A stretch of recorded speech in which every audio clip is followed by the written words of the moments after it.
Coach, you and I talked about coming into this game. Johnson's a real, scrappy team and can really get on a run as they showed in the first half. Very, very good from the outside, and it kind of was a tale of two halves for us. So let's go back before that and kind of strategy coming into this game, knowing you don't have Trey, you don't have Justin, and had to compensate for that.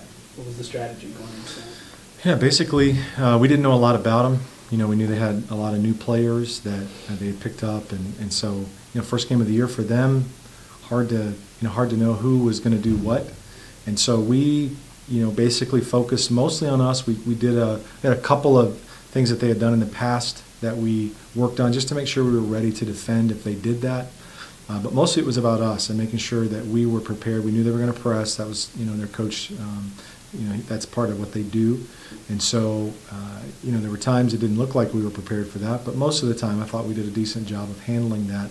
And then we talked about really focusing on getting the ball inside and try to utilize our strength and size inside. So those were the things we wanted to play well defensively. First half we were just poor. So it was just you and I talked about at the half the effort. What were you seeing in the first half that that wasn't clicking? So I don't remember the exact numbers, but we have we track closeouts, and if we're contesting shots, 0 to 2 feet, 0 to 4 feet, and so we're pretty good on defense when we're 0 to 4 feet. Once you start getting outside of that, teams start making more buckets. But the first half we only had 2, I think 2 of 12 or 2 of 13 that we actually contested. Second half, there were 22 shots, and there were only 2 or 3 that we didn't contest. And so just there's a whole different perspective for the shooter. Our guys were really, they listened and responded well in halftime. Didn't yell or scream, just basically challenged them with, we're not doing this, let's get it done. Well, as we'll move down to you, you had a difficult battle down low. 42 for them was a very versatile player, could shoot from the outside, also had good post moves. So. But you still finished the night, I think, 13 rebounds, 16 points. Your, I think, first double-double as a Bruin. Mm-hmm. But so kind of knowing you had a tough challenge defensively and even on offense, what was kind of your mindset coming into the game? Just really focusing on what Coach said, stay on the ground, box out, and just, clean up the glass as much as I could, and just be strong with the ball. Start the game was a little rough. Wasn't really. It was a little shaky. Not gonna lie. But I just had to lock in and focus and depend on my teammates to get me going, and I can help them and get them going, and just get a dub.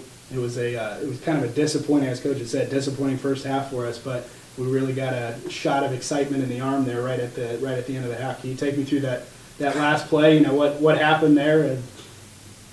All I remember was Coach told me, just stand down here and just clean up the glass if it comes off. And all I remember is the ball just came off, and I just went up hoping that the buzzer didn't go off before I got to it and just right put it back in. It was right there. Second half is night and day difference offensively. You seem to get more and more confidence as the game wore on. Was it kind of something where one shot goes in, you get more confidence, then another shot goes in, and you get more confidence, and just talk about how you're able to feed off of that. Oh yeah, the first half it was a little shake. I think I missed my first 2 shots.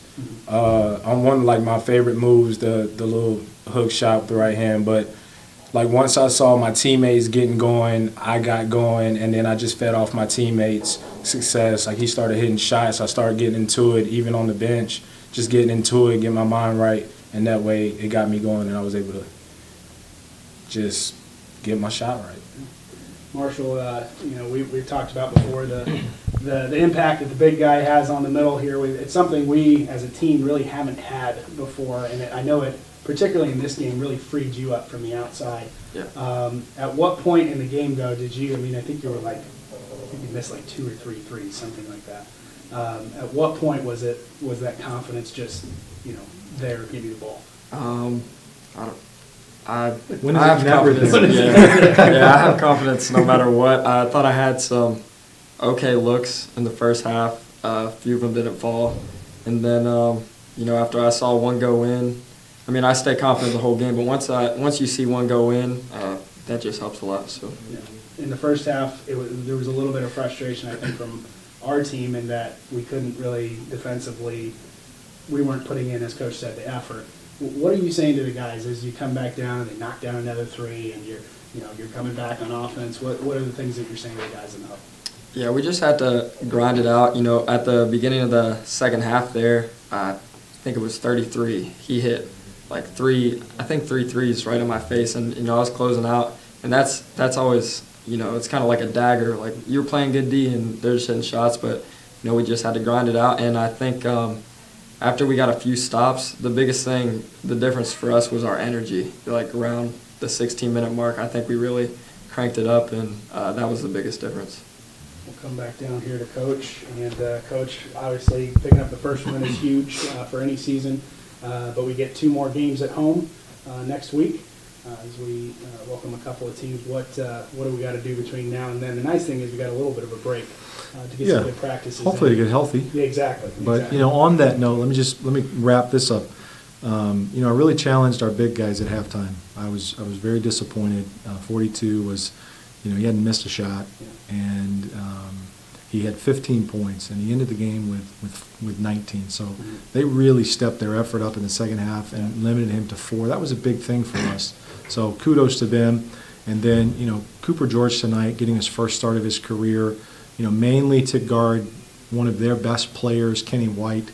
And, Cooper had 10, had 2 boards, an assist, and just really played the role that we asked him to play, in the absence of a guy like Justin, who we would normally put on a really good offensive player like that. So very proud of his effort. And then, Chris coming off the bench, got to the free throw line for 7 free throws, was 5 of 7. So just guys doing their job, coming in off the bench, playing their minutes, and then Cooper tonight kind of stepping out of the role he's normally been in. I was really proud of our bench and our guys tonight for buying into that. And then Nate Ellenwood played the best game of his career for us. He had 9 points, 9 assists, and only 3 turnovers, and that's the kind of distribution we need from him. So just wanted to wrap that up. As far as going forward, two quality teams. PIU, they always play us hard. They've got a little bit of a bounce, got a new coach, a lot of new players, very, very athletic. They're going to really challenge us, and they have some players that can really play the game pretty well. So thankfully we have a week to try to prepare. The thing about that game is it's an in-region game, against a D2 school, and so that's a focus for us. We need to make sure we take care of being ready to play. So that'll be an exciting Friday night matchup against PIU, Bruins versus Bruins. And then Saturday we have CIU, just a quality program. They beat us for the first time last year. So, there's a little bit of hey, we've never been beat, it's been knocked off, now we can just play, and look forward to matching up with both of those teams. They're both going to stretch us and push us, and it's going to be a great weekend of basketball.